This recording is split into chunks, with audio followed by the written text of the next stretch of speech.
오늘 승찬식도 있고 그다음에 중요한 우리 세계 리더 포럼에 대한 몇 가지 좀 광고도 있기 때문에 시간이 좀 촉박합니다. 그래도 말씀에 좀 집중하는 시간을 가지도록 하겠습니다.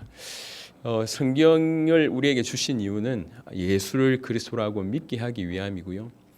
우리 성도들 딴 게 필요한 것이 아니라 예수님이 십자가와 부활로 우리 인생의 모든 문제를 영원히 완벽하게 단번에 해결하시고 지금도 참왕, 참제사장, 참선지자로 여전히 우리에게 역사하시고 계시다는 사실. 그래서 우리 인생의 모든 문제는 정말로 끝이 났고 주와 동행할 수밖에 없다라고 하는 이 믿음이 계속 우리 가운데 생겨지고 확산되고 깊어지는 그것이 지금 우리에게 필요한 겁니다. 딴 게 필요한 것이 아니라 정말로 예수님이 내 인생의 모든 문제를 해결하셨구나, 끝내셨구나, 나는 끝난 인생이구나, 그렇게 믿어지는 사람이 주와 동행할 수 있고 주님을 바라볼 수 있고 주와 함께 길을 걸을 수가 있단 말이에요. 정말 내 모든 문제가 끝났기 때문에 주에게 집중할 수 있는 그런 일들이 벌어지는 겁니다. 오늘은 그 중에 하나님의 얼굴을 구하는 자라고 하는 메시지로 정말로 이제 다윗뿐만 아니라 성경을 통해서 우리에게 중요한 메시지를 주는 자들이 어떻게 살았는지를 한번 확인해 보는 그런 시간을 가졌으면 좋겠습니다. 오늘 성경 본문을 크게 몇 군데를 볼 건데요. 하나는 이제 두 가지 배경이 있습니다. 하나는 오늘 시편 24편은 이 법궤가 하나님의 약속의 그 언약궤가 이제 예루살렘 성으로 들어오는 최고의 이 영광의 자리에 왕으로서 또 하나님의 언약궤를 이제 드디어 성전으로 이제 그 시온산으로 모셔드리는 그 가장 영광스러운 순간에 하나님의 얼굴을 구하는 모습과 또 반대로 다윗이 가장 어려울 때 가장 어려운 순간 속에서도 불구하고 하나님의 얼굴을 구하는 이 두 가지 모습을 통해서 하나님의 얼굴 구하는 자체가 가장 중요한 것임에 대한 얘기를 할 겁니다. 뭔가 내 문제를 해결하기 위해서 주를 의지하는 것이 아니라 어떤 상황에도 주를 의지한 그 자체가 목적이 되고 하나님의 얼굴을 구하는 그 자체가 목적이 되는 이게 신앙이거든요. 오늘 다윗을 통해서 그런 모습을 좀 확인했으면 좋겠습니다. 시편 24편을 읽으셨고요. 그 배경 얘기를 잠시 보도록 하겠습니다. 사무엘하 구약 성경 사무엘하 6장입니다.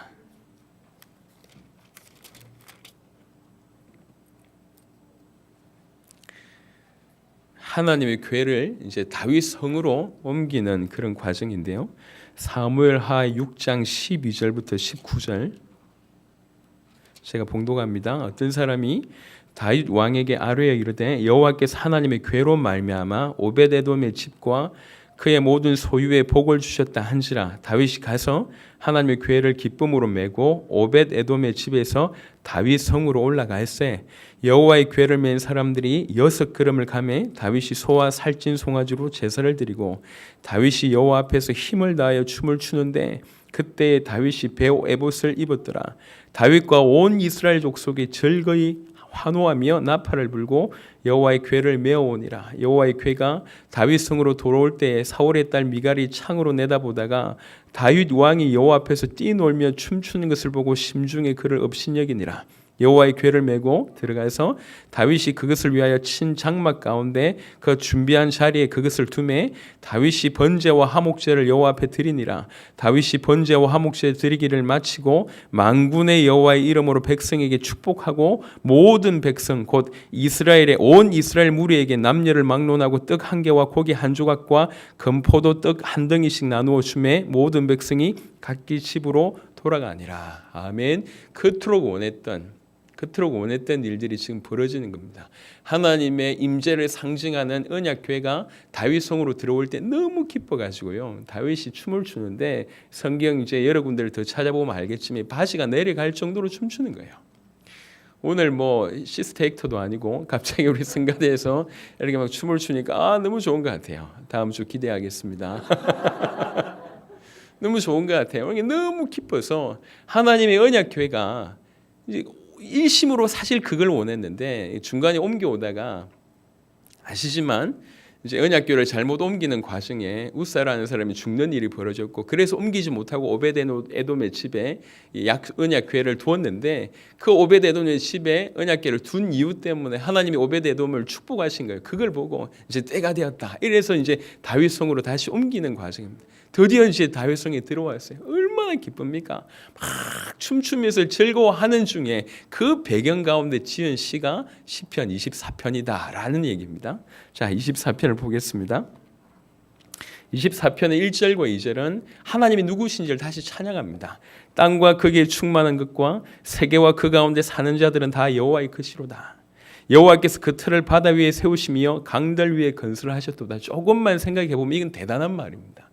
그냥 뭐 이렇게 갑자기 뭐 어느 순간 이게 아니라 아주 세밀하게 전 우주를 창조하시고 또 이 지으셨고 섭리하고 계신 그분이심을 얘기하고 있습니다. 그러면서 그 여호와, 그 절대적으로 유일하고 절대적으로 치존하고 절대적으로 거룩하신 그 여호와 앞에 누가 설 수 있겠냐? 여호와 앞에 여호와의 산에 오를 자가 누구냐라고 하는 말이 그 말입니다. 여호와의 산에 오를 자라고 얘기하는 것은 여호와를 뵐 자가 누구냐, 여호와께 경배할 수 있는 자가 누구냐, 여호와께 예배할 수 있는 자가 누구냐라고 하는 뜻입니다. 여호와의 산에 오를 자가 누구며 그의 거룩한 곳에 설 자가 누구냐. 그 엄청난 위대하신 영광스러운 거룩하신 절대적으로 유일하신 그 여호와 앞에 누가 설 수 있겠냐. 이 말은 무슨 말입니까? 이게 이제 아무도 못 쓴다라고 하는 그 말도 있지만 그 여호와 앞에 지금 당신들이 서 있다는 거잖아요. 다윗과 지금 이스라엘 백성들이 감히 그 자리에 있다는 거거든. 그러면서 하는 얘기입니다. 곧 어떤 사람이 그분 앞에 서냐? 손이 깨끗하며 마음이 청결하며 뜻을 허탄한 데 두지 아니하며 거짓 맹세하지 아니하는 자로다. 그는 여호와께 복을 받고 구원의 하나님께 의를 얻으리니 이는 여호와를 찾는 족속이요 야곱의 하나님의 얼굴을 구하는 자로다. 시간이 없습니다. 짧게 얘기하면 여호와를 찾고 야곱의 하나님의 얼굴을 구하는 자가 곧 4절을 보니까 그렇게 사니까 손이 깨끗하고 뜻을 허탄한 데 두지 않고 마음이 청결하고 거짓 맹세하지 아니하는 인생을 살잖아요. 바로 그런 자가 그 하나님을 뵙고 경배할 수 있는 자다. 나머지는 사실은 따라오는 겁니다. 누가 하나님 앞에 설 수 있는 자냐? 여호와를 찾는 그 자가, 하나님의 얼굴을 늘 구하는 그 자가 바로 하나님 앞에 경배할 수 있는 유일한 자다라는 얘기를 하는 겁니다. 지금 다윗이 이렇게 살아왔다는 거거든. 이스라엘 백성들이 이렇게 살아왔다는 거예요. 그래서 그 엄청난 지금 다윗 성에 하나님의 언약궤를 모셔드리는 그런 일을 하는 겁니다. 그러면서 이제 찬양을 하는 거죠. 문들아 너희 머리를 들지어다. 이 말은 무슨 말이냐면 문지기들한테 얘기하는 거예요. 그 언약궤가 들어오니까 정말 제대로 그 영광의 왕을 맞이하라. 그 말을 지금 문지기들에게 하면서 문을 가지고 의노하면서 사실은 문지기들에게 하는 얘기입니다. 문들아 일어나라. 들릴지어다. 영원한 문들아 들릴지어다. 영광의 왕이 들어가시리로다. 영광의 왕이 누구시냐? 강하고 능한 여호와시오 전쟁에 능한 여호와시로다. 문들아 너희 머리를 들지어다. 영원한 문들아 들릴지어다. 영광의 왕이 들어가시리로다. 영광의 왕이 누구시냐? 만군의 여호와께서 곧 영광의 왕이시로다. 그 만군의 영광의 왕이 지금 들어오고 있단 말이에요. 다윗성이 입성을 하고 있단 말이에요. 한편 이거는 몇 가지 예표가 될 수가 있습니다. 이제 하나님의 언약궤가 다윗성에 들어오는 것을 이걸 앞으로 되어질 여러 가지 일들에 대한 예표였어요. 하나는 뭐냐면 법궤의 입성이 바로 딴 게 아니라 오늘 읽었던 것처럼 여호와 하나님의 임재를 상징합니다. 그게 첫 번째 의미가 있고요. 두 번째, 그리스도께서 이 땅에 오신 것을 이렇게 설명할 수가 있습니다. 하나는 삼위일체의 한 분이며 제2위신 하나님께서 성육신해서 역사적으로 우리 가운데 임하신 것, 그것이 의미가 있고, 또 하나는 십자가에 죽으시기 위해서 예루살렘에 입성하신 것, 그리스도의 어떤 부분에 대해서 특별히 두 가지에 대한 얘기들을 언급할 수가 있습니다. 역사 중에 우리 인생 중에 제2 하나님이신 그분이 성육신 하셔서 우리 역사 중에 우리 인생 중에 이 땅 위에 임하신 사건, 그것을 의미하기도 하고, 한편으로는 우리의 모든 문제를 해결하기 위해서 십자가 지시기 위해서 예루살렘으로 입성하는 그런 장면을 우리가 알고 있잖아요. 그 예루살렘의 입성도 또 의미한다라고 얘기할 수가 있습니다. 그뿐만 아니라 예루살렘 입성한 이후에 주께서 부활하시고 승천하셔서 하나님 나라에 입성하는 그것 또한 의미를 한다고 볼 수가 있습니다. 그리고 여호와 하나님, 성부 하나님의 임재와 그리스도의 임재로는 이 땅에 임하신 사건과 예루살렘 입성한 사건과 천국에 입성한 사건으로 예표하고, 또 마지막으로는 오순절 성령 강림할 때 주의 성령께서 우리 심령에, 이 땅에 특별히 구원받은 자의 심령에 입성하시는 사건을 뜻합니다. 이게 삼위일체 하나님의 임재가 법궤의 입성 안에 고스란히 녹아져 있는 거예요. 그러니까 그런 의미로 봤을 때 이 찬양이 영광의 왕이 들어오신다, 문들어 들릴지어다라고 하는 이 찬양이 너무 영광스러운 찬양이에요. 그냥 표면적으로 볼 때는 그 법궤가 입성한 것 같은데, 이 법궤의 입성 자체가 사실은 삼위일체 하나님의 임재를 뜻하기 때문에 그 자리에 여호와의 임재를 뜻하기도 하고, 그리스도 예수께서 이 땅에 임하시고 예루살렘 입성하시고 모든 일을 완성하신 이후에 부활하사 승천하셔서 천국에 입성하신 그런 장면, 오순절 성령 강림 이후에 주의 성령께서 우리의 심령에 입성하시는, 내주하신 그 모든 것을 예표한다는 거예요. 이 사건 자체가. 그걸 가지고 너무 영광스러워서 찬송을 하는 모습이 바로 오늘 시편 24편의 모습입니다. 그래서 시편 24편을 통해서 가장 영광스러운, 어떻게 보면 교만할 수 있는 상황인데도 불구하고 거기에서 딴 거 하지 않고 거기에서 또 오직 우리가 어떻게 이런 복을 누릴 수가 있었냐, 우리가 이렇게 어떻게 우리 같은 인생이 손이 깨끗하고 마음이 깨끗하고 거짓 맹세하지 않고 살아갈 수 있었냐, 하나님이 주신 은혜로 다행히 여호와를 찾고 여호와의 얼굴을, 그 하나님의 얼굴을 구하는 그런 삶을 살았기 때문에 우리에게 말도 되지 않는, 감히 그 유일하시고 절대적인 그 하나님을 배웠고 경배할 수 있는 그런 자가 되었다라고 하는 것이 너무 감사해서 찬양하는 거예요. 오늘 짧은 시간이지만 우리가 다윗을 통해서, 이 말씀을 통해 시편 24편을 통해서 하나를 배워야 됩니다. 이게 외적인 뭔가 따라가는 것은 사실은 따라오는 거예요. 진실로 중요한 것은 그 마음이 하나님께 어떻게 향해 있느냐, 그거거든요. 다윗을 통해서 배울 수 있는 게 딴 게 아니고 끊임없이 어떤 상황이든지 상관없이 그 하나님을 찾았고 그 하나님의 얼굴을 구하는, 그것이 목적이었습니다. 그 하나님께 가까이 가면 나에게 플러스 알파를 주시기 때문에 가까이 가는 것이 아니고, 목적이 플러스 알파가 아니라 이것 자체가 목적이었다는 거예요. 하나님을 구하고 하나님께 가까이 한다는 것이 유일한 목적이었습니다. 그런 목적을 가지고 사는 자에게 하나님이 더불어 이런 은혜를 주신 것이고, 그 삶이 손과 입이 그다음에 행동이 깨끗하고 정결한 것도 이미 받은 축복이지만 얼마나 영광스럽게 되냔 말이에요. 그 하나님의 영광 앞에 그 신실한 하나님이 그 영광스러운 입성, 그 법궤가 입성, 감히 하나님의 얼굴을 배웠고 그분을 경배할 수 있는 이런 자가 됐다는 게 얼마나 영광스럽냔 말이에요. 그게 시편 24편의 모습입니다. 하나님께서 우리를 통해서 일하시고 있는, 가장 높은 자리에 있을 때도 딴 거 보지 않고 계속 그분의 얼굴을 봤다는 거죠. 여러분, 일이 안 되시는 분들, 어려움 중에 계신 분들 실망하지 마시고, 또 특별히 일이 좀 되시는 분들, 남들보다 여유로운 분들, 응답이 많은 분들 교만하지 마시기 바랍니다. 계속 어떤 상황 가운데 하나님의 얼굴을 찾으세요. 남자친구 얼굴 찾지 말고 하나님의 얼굴을 구해요. 제가 오늘 우리 딸이 앉아서 그 얘기하는 거, 남자친구를 찾지 말고 하나님의 얼굴을 찾아야 돼요. 자, 한 구절 더 보도록 하겠습니다. 시편 56편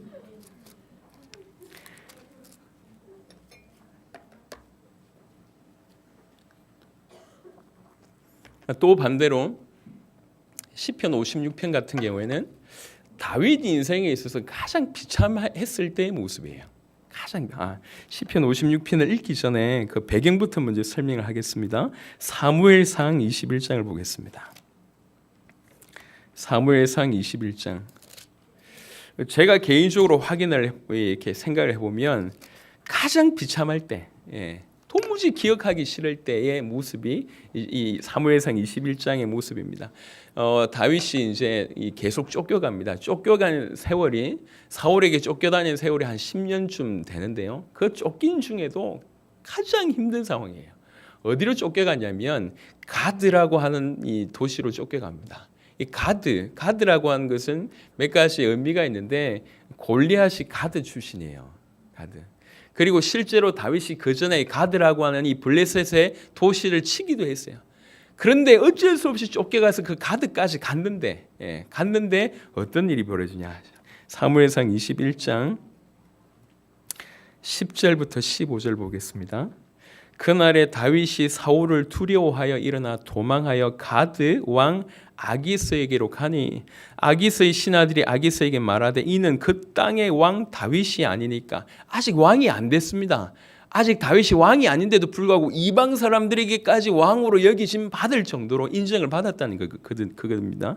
무리가 춤추며 이 사람이 이를 노래하여 이르되 사울이 죽인 자는 천천히요 다윗은 만만히로다 하지 아니하였나이까 한지라. 이제 가드에 가니까 그 분위기가 그 신하들도 얘기하고 저 위험한 놈이다 뭐 이렇게 얘기하고 있을 때 다윗이 이 말을 그의 마음에 두고 가드 왕 아기스를 심히 두려워하여 그들 앞에서 그의 행동을 변하여 미친 채 하고 대문짝이 끄적거리며 침을 수염에 흘리매.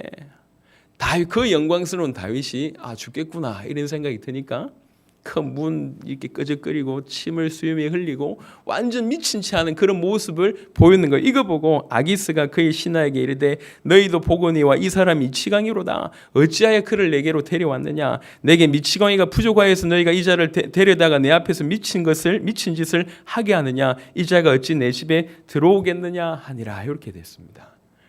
죽겠구나라는 생각이 들으니까 다윗이요 이미 붙들린 거잖아요. 신하들이 다윗을 아기스에게 데려갔다는 것은 이미 붙들린 상태거든요. 그 앞에 가보니까 이게 죽겠거든. 그래가지고 그 대문 앞에 이렇게 끄적거리고 머리 박고 그 다음에 침을 수염에 흘렸다고 합니다. 여러분 이스라엘 민족에 있어서 이 수염은 예전에 우리나라하고 좀 비슷한 것 같은데 수염 깎이는 것이 이게 목숨 버리는 것만큼 아주 그래서 남자들에게 수염은 굉장히 귀한 것으로 여겨졌는데 그 수염에 침이 흘렀다는 것은 그러니까 이제 우리가 상상하는 것보다 꽤 큰 일이란 얘기예요. 그런 미친 척을 하면서 겨우 거기에서 건진받았습니다. 요 처참할 때 지은 시가 시편 56편입니다. 자, 이 배경을 가지고 56편을 한번 보겠습니다. 시편 56편의 시를 이제 읽기 전에 먼저 이 시가 어떤 시인지를 설명할 때 뭐라고 얘기했냐면 요낫 엘렘 르호김에 맞춘 노래 이렇게 써 있잖아요. 요낫 엘렘 르호김 이게 무슨 뜻이냐면 먼 상수리의 나무에 앉은 비둘기라고 하는 뜻이에요. 먼 상수리 나무에 앉은 비둘기 무슨 말이냐면 이방 땅 블레셋의 망명에 아주 처량하게 지냈던 다윗의 처지를 표현한 거예요. 얼마나 처참하냐 말이에요. 그 모습을 표현한 게 이게 요낫 엘렛 르호김이라고 하는 그런 단어입니다. 그런 배경 가운데 읽어보겠습니다. 하나님이여 내게 은혜를 베푸소서. 사람이 나를 삼키려고 종일 침이 앞지하나이다. 내 원수가 종일 나를 삼키려 하며 나를 교만하게 치는 자들이 많사오니 이게 지금 그냥 그렇게 끈을 알고 지금 현재 진행형입니다. 이런 상황이란 말이에요. 내가 두려워하는 날에는 내가 주를 의지하리이다. 내가 하나님을 의지하고 그 말씀을 찬송하올지라. 내가 하나님을 의지하였은즉 두려워하지 아니하리니 혈육을 가진 사람이 내게 어찌하리까. 그들이 종일 내 말을 곡해하며 나를 치는 그들의 모든 생각은 사악이라. 이건 비단 블레셋뿐만 아니라 궁극적으로 지금 사울에게 쫓겼고 모든 어떤 이스라엘 민족 전체에 쫓기고 있는 상황이기 때문에 이런 얘기를 하는 겁니다. 그들이 내 생명을 엿보았던 것 같이 또 모여 숨어 내 발자취를 지켜보나이다. 그들이 악을 행하고야 안전하오리까. 하나님이여 분노하사 뭇백성을 낮추소서. 나의 유리함을 주께서 계수하셨사오니 여기서 유리하다고 하는 것은 내가 이익을 본다라고 하는 그 유리가 아니고 방황하다 유리방황이라고 하는 그 유리를 뜻합니다. 유리함을 주께서 계수하셨사오니 나의 눈물을 주의 병에 담으소서. 이것이 주의 책에 기록되지 아니하였나이까. 주의 병에 담아달라고 하는 말은 그 시대에 있어서의 문화 중에 하나인데요. 사람이 만약 죽으면 문상을 많이 오잖아요. 그 문상을 많이 오면 그 상주가 흥겁을 하나 이렇게 들고 있다가 온 사람들이 막 울잖아요. 눈물 떨어뜨리잖아요. 그 눈물을 다 닦는 거예요. 눈물을 다 닦아서 눈물을 짜서 병에 담아둡니다. 그것을 이제 보관하는 거죠. 어떤 전설은 그 중에 눈물을 죽은 자에게 떨어뜨리면 소생한다 이런 말도 있어서 눈물을 아주 소중하게 이렇게 이런 어떤 배경이 있습니다. 그러니까 얼마나 많이 눈물을 흘렸는가 그 얘기를 하는 거예요. 내가 아뢰는 날에 내 원수들이 물러가리니 이것으로 하나님이 내 편이심을 내가 아나이다. 내가 하나님을 의지하여 그의 말씀을 찬송하며 여호와를 의지하여 그의 말씀을 찬송하리이다. 내가 하나님을 의지하였은즉 두려워하지 아니하리니 사람이 내게 어찌하리까. 이런 배경 가운데 오늘 시편 56편의 1절부터 13절에 보면 내가 하나님을 의지하겠다, 내가 하나님을 주를 의지한다라고 하는 표현이 총 6번 나옵니다. 3절에 보면 내가 두려워하는 날에는 내가 주를 의지하고, 4절에 내가 하나님을 의지하고, 후반절에 내가 하나님을 의지하였은지, 그리고 10절에 보면 내가 하나님을 의지하여, 그리고 여호와를 의지하여, 그 다음 11절에 내가 하나님을 의지하여, 총 13절의 짧은 구절 중에 하나님을 의지한다라고 하는 표현이 6번 들어가 있습니다. 여기서 의지라고 하는 이 단어, 하나님을 의지한다고 얘기할 때 이 의지한다라고 하는 이 단어는 에베타허라고 하는 이 뜻인데요. 이 단어인데 이 뜻이 뭐냐면 뭐에게 매달리다. 마치 설명하자면 마치 어린아이가 어머님에게 착 달라붙어 안겨 있는 상태, 이것이 의지하다라고 하는 뜻입니다. 그 극한 상황에 생각해 보세요. 오죽하면 이미 이 사울이 죽인 자는 천천히요, 다윗을 죽인 자는 만만이라고 하는 엄청난 혁혁한 공로를 세우고, 이스라엘에게 있어서는 그 다음에 사실상 왕이 될 수밖에 없는 그런 자임에도 불구하고 지금 너무너무 극악한 상황이다 보니까 미친 채를 하는 거예요. 여러분, 이거 일평생 까먹겠습니까? 이런 상황을. 이런 상황 까먹겠냔 말이에요. 여러분, 인생길에 살다 보면 정말 이 앞뒤가 안 보이는 그런 상황이 있을 수 있습니다. 혹시 지금 그런 상황 가운데 있는 분들 힘을 얻으시길 바랍니다. 그 극한 상황 가운데서도 참 감사한 거는 이 다윗이 한 게 딴 게 아니에요.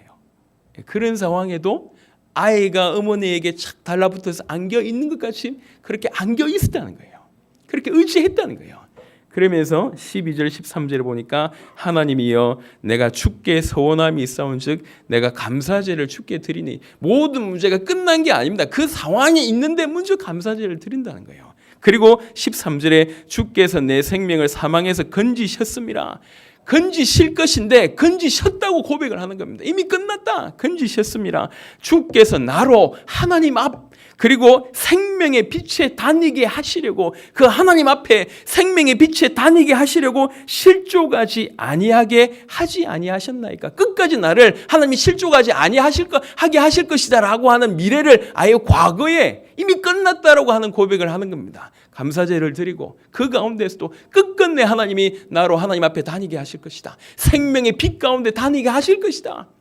그런 고백을 하는 겁니다. 법궤가 들어올 때 최고의 영광스러울 때도 교만하지 않고 다윗은 하나님을 찾았고 하나님의 얼굴을 구하는 자였습니다. 또 반면에 가장 열악한 환경 가운데 딱 누가 보더라도 이게 딱 죽을 수밖에 없고 죽고 싶을 환경도 환경이지만 그냥 마음적으로 빨리 놓고 싶은 이 다윗이 잘못한 게 별로 없잖아요. 정말로 성실하게 주를 위해서 살면 살수록 더 어려움이 오는 거예요. 사울을 몇 번이나 죽일 뻔했는데도 불구하고 죽이지 않았습니다. 요가는 신무이 같은 경우에도 그렇게 여튼 하나님 앞에 계속 성실하게 신실하게 살면 살수록 더 큰 어려움이 계속 오는 거예요. 이럼에도 불구하고 끝까지 실족하지 않고 실망하지 않는 거예요. 계속 그 상황에서도 하나님의 얼굴빛을 구하고 계속 다가갔습니다. 오늘 13절에 보니까 하나님 앞 생명의 빛에 다니게 하시려고, 사실은 이미 다윗은 이런 하나님 앞에 생명의 빛 가운데 다니고 있는 인생입니다. 다른 말로 그만큼 하나님과 사귐이 있었다는 거예요. 요한 1서를 잠시 보겠습니다. 시편 56편을 체크하시고 요한 1서 1장을 보겠습니다. 빛 가운데 다니는 이게 어떤 것을 뜻하는지를 잠시 보겠습니다. 요한 1서 1장 5절에서 7절입니다. 우리가 그에게서 듣고 너에게 전하는 소식은 이것이니 곧 하나님은 빛이시라. 그에게는 어둠이 조금도 없으시다는 것이니라.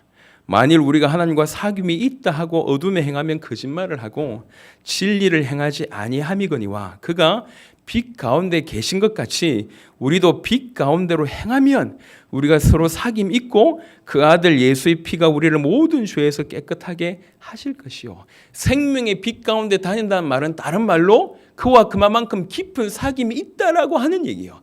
그와 사귐이 있기 때문에 빛 가운데 살고 있다라고 하는 얘기입니다. 계속 하나님의 얼굴을 구하면서 계속 그에게 의지하면서 그와 깊은 사귐이 있기 때문에 모든 척박한 상황 가운데서도 불구하고 하나님 앞에, 하나님의 얼굴 앞에서 그 생명의 빛 가운데 걸어 다닌다고 지금 표현하고 있는 겁니다. 하나님이 다윗을 다윗되게 하신 이유가 딴 게 아니고 바로 이거였어요. 우리는 계속 하나님 앞에 서야 됩니다. 하나님의 얼굴을 구하는 자여야 됩니다. 하나님을 찾는 자가 되어야 됩니다. 하나님과 사귐이 있고 하나님과 교제하는 자가 되어야 됩니다. 우리의 또 다른 각도로 얘기하면 우리는 계속 그분 앞에 노출이 돼야 돼요. 복음 앞에 계속 노출이 돼야 돼요. 사실 우리 특별히 우리 자녀들, 우리도 마찬가지지만 우리 자녀들도 딴 게 아니라 바로 이런 삶 가운데 있어야 되겠다는 거예요.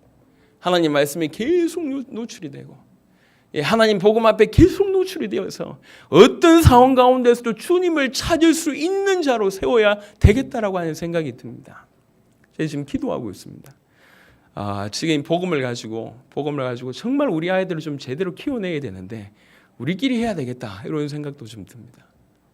하여튼 뭐 어떻게 진행해야 될지는 잘 모르겠습니다만 우리의 아이들을 딴가 없이 오직 복음 앞에 하나님 앞에 계속 노출시키는 이것 말고는 방법이 없다. 그래서 그들로 하여금 예수가 그리스도이심을 믿게 하는 방법밖에 없다. 그들로 하여금 어떤 상황 가운데서도 하나님의 얼굴을 구하고 하나님을 의지하고 그것 자체가 목적이 되게 하는 삶을 살게 해야 되겠다.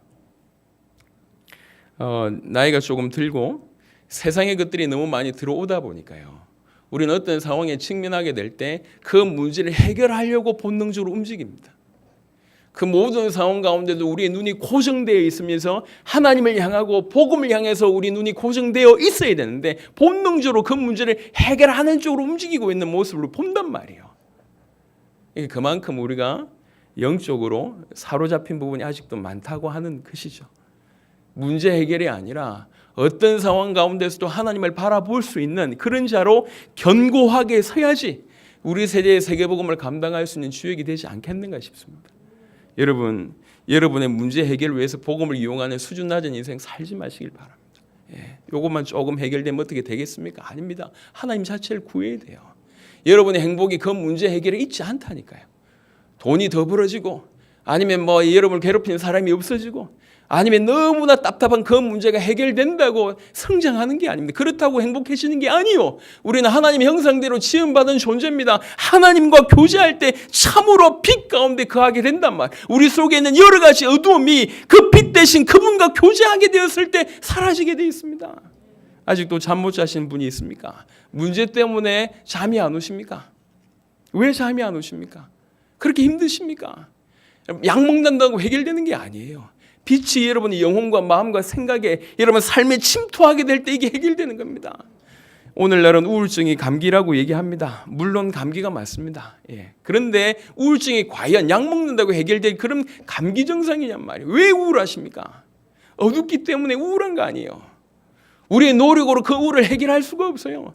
근본적으로 빛이 우리 가운데 임할 때 하나님과 사귐이 있어서 그 빛이 우리에게 계속 우리를 장악하게 될 때 우리는 그 모든 곳에서 벗어나게 되는 겁니다. 여러분 목적이 딴 데 있지 않습니다. 하나님이 우리의 목적이 되어야 돼요. 예수가 그리스도라고 하는 복음이 우리에게 목적이 되고 그분에게 노출될 때 우리가 살 수 있단 말입니다. 가장 척박한 상황 가운데서도 다윗은 하나님을 의지하고 있었고 그 척박한 가운데서도 감사제를 드리고 이미 끝났다고 모든 것이 끝났다고 믿고 여전히 하나님의 얼굴 앞에서 하나님 앞에서 생명의 빛 가운데서 다녔습니다. 실족하지 아니하였고 그럼 실족하지 마시기 바랍니다. 답을 얘기하고 있습니다. 우리의 답이 다른 데 있지 않습니다. 우리의 답이 하나님께 있고 예수가 그리스도라고 하는 그 복음에 우리의 답이 있습니다. 역대상 16장을 한번 보겠습니다.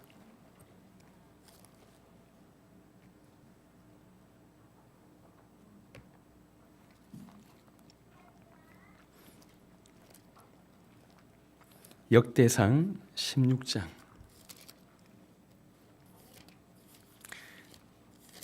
16장 한 구절만 보겠습니다. 11절에 역대상 내나 이 구절도 하나님의 교회를 예루살렘으로 이제 옮기고 나서 이제 다윗이 하는 찬양의 내용입니다. 시편 24편과 같은 내용인데요. 역대상 16장 11절에 보니까 여호와와 그의 능력을 구할지어다.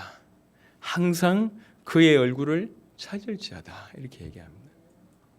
항상 그의 얼굴을 찾으라. 여호와 그를 구해라. 그에게 능력이 있다. 이게 지금 다윗이 인생 전체를 살면서 가지고 있었던 비밀입니다. 여러분 다른 데 답이 있지 않습니다.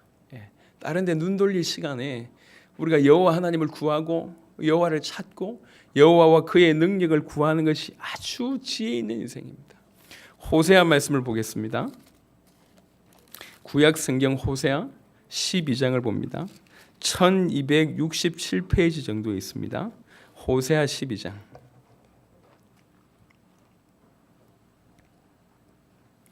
호세아 12장 5절 6절 보겠습니다. 여호와는 만군의 하나님이시라. 여호와는 그를 기억하게 하는 이름이니라. 그런즉 너의 하나님께로 돌아와서 인애와 정의를 지키며 항상 너의 하나님을 바랄지니라. 지금 호세아 선지자는 하나님을 배반하고 결국은 멸망의 길을 걷고 있는 이스라엘 백성들을 향해서 아주 간곡하게 메시지를 던지고 있습니다. 호세아 자신이 음란한 여인 고멜과 결혼하면서 도무지 말도 되지 않는 그런 상황 가운데 하나님의 마음을 자기 가슴에 이식시켜 버렸어요. 하나님의 마음을 그대로 담고 그 하나님의 마음으로 인생 전체를 통해서 하나님께서 모든 지정의를 통해서 훈련시키고 하나님의 마음을 그대로 담게 하신 이 사람이 이제 입을 열어서 이스라엘 백성들한테 얘기하는 겁니다. 사는 길이 있다. 사는 길이 있다. 다른 게 사는 것이 아니라 너희가 하나님을 바랄지니라. 그것이 사는 길이다 라고 하는 얘기를 하는 겁니다. 한 구절 더 보겠습니다.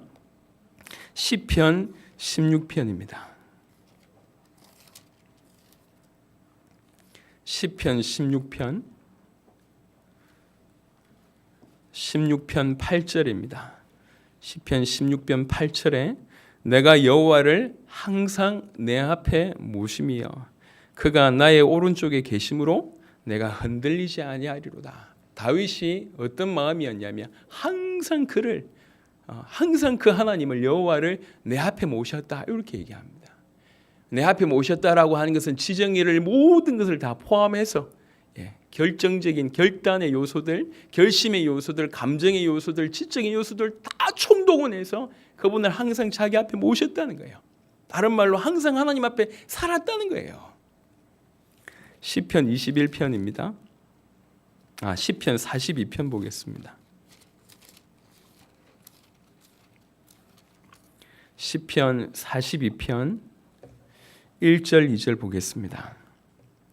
시편 42편 1절 2절 하나님이여 사슴이 시냇물을 찾기에 갈급함같이 내 영혼이 주를 찾기에 갈급하니이다. 2절에 내 영혼이 하나님 곧 살아계신 하나님을 갈망하나니 내가 어느 때에 나아가서 하나님의 얼굴을 배울까. 어떤 순간 가운데서도 딴 게 아니라 하나님의 얼굴을 구했고 하나님을 찾는 인생이었습니다.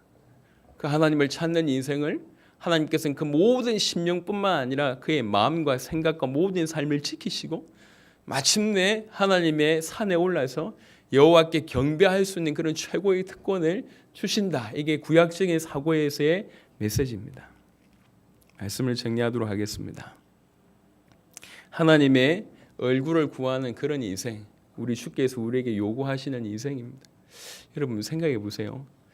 지금까지 우리는 어떤 면에서 신앙생활을 한다고 하면서 하나님은 그냥 도구에 불과한 경우들이 많았습니다.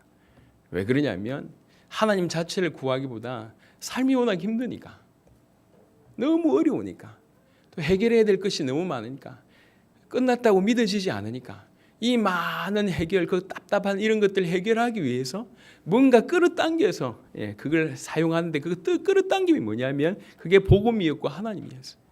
수많은 사람들이 눈물뿌리 기도합니다. 왜 기도합니까? 하나님의 얼굴을 구하기 위해서 기도합니까? 아닙니다. 해결하려고 기도하는 거예요.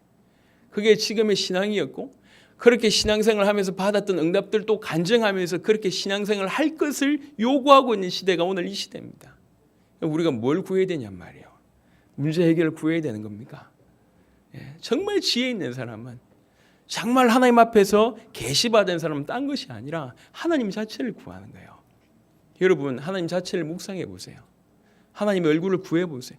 계속 하나님을 찾아보세요. 신앙생활이 성장이 없는 이유는 항상 문제 해결만 급급하기 때문에 이거는 해결이 되는데 하나님과의 사귐은 없는 겁니다. 그분과의 교제가 없는 거예요. 그분을 사귐으로써 주어지는 말도 안 되는 이 은혜를 못 받은 겁니다. 그래서 항상 그 정도 수준에 머물러 있어요. 심한 문제가 오면 더 넘어졌다가 또 조금 회복되가 항상 그래요. 신앙생활이 아닙니다. 생명적인 관계가 아니에요. 사무적인 관계예요. 신앙이 아니에요. 여러분 우리의 목적은 하나님 자체가 되어야 됩니다. 우리의 목적은 예수가 그리스도라고 하는 복음 자체가 됩니다.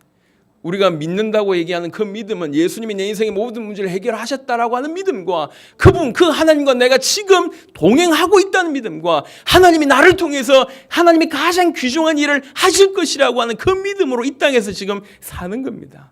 계속 우리가 주께로 가까이 가게 됐을 때 비로소 그것이 성화라고 하는 과정이에요. 성장한다는 얘기예요. 다른 것이 점점 사라지고 크로스비의 어떤 고백처럼 세상과 내가 점점 없어지는 거예요. 점점 주님만 보이게 되는 겁니다. 그럴 때 우리 인간은 사실상 가장 행복하게 되어 있습니다. 여러분 초점을 다시 한번 맞췄으면 좋겠습니다. 우리는 하나님을 찾고 하나님의 얼굴을 구하는 자여야 합니다.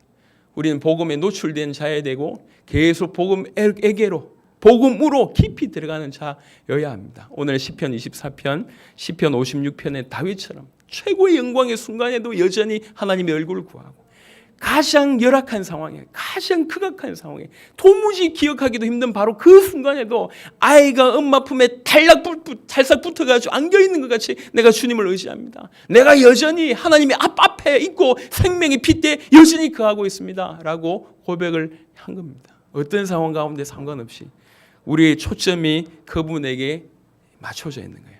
여호와와 그의 능력을 구할지어다. 항상 그의 얼굴을 찾을지어다. 너의 하나님을 바랄지어다. 내가 항상 여호와를 내 앞에 모심이며 내가 살아계신 하나님을 항상 갈망하나니. 이게 다윗의 고백이었습니다. 저와 여러분들이 고백되시길 바랍니다. 그런 자를 통해서 하나님은 수많은 일들을 하실 겁니다. 그건 따라오는 거예요. 우리의 삶이 하나님의 얼굴을 구하는, 하나님 앞에 서는, 하나님의 얼굴 앞에 서는, 복음 앞에 계속 노출되는 그런 은혜가 있기를 그리스도 예수 이름으로 축원합니다. 살아계신 주님 감사합니다. 이 시간에 또 우리 귀중한 복음 가득한 교회 식구들이 함께 모여서 하나님 앞에 예배드렸습니다. 주여 서론을 끝내고 방황을 끝내고 진실로 신앙이 뭔지 우리의 목적이 뭔지를 정확하게 알 수 있도록 하나님 역사하여 주시옵소서. 하나님을 바라볼 줄 아는 지혜 있는 자가 되게 하옵소서. 하나님의 얼굴을 구하는 자가 되게 하여 주옵소서. 하나님 얼굴 앞에서 사는 자가 되게 하옵소서. 생명의 빛 가운데 다니는 자가 되게 하여 주옵소서. 여호와와 그의 능력을 구하고 항상 여호와를 찾는 자가 되게 하여 주옵시며 하나님을 바라는 자가 되게 하여 주옵시며 하나님을 갈망하는 자가 될 수 있도록 하나님 역사하여 주시옵소서. 정말 여호와를 계속 찾을 때 그 하나님께서 우리에게 채우신 그 모든 복을 이 땅에서 누리며 전 열방을 살려내는 자들이 될 수 있도록 역사하여 주시옵소서. 우리의 초점이 우리의 모든 관심이 오직 하나님이 될 수 있도록 복음이 될 수 있도록 은혜 위에 은혜를 열어주시고 이런 생명적인 관계가 진실로 시작될 수 있도록 역사하여 주시옵소서. 감사를 드렸고 우리 주 예수 그리스도 이름으로 기도드렸습니다.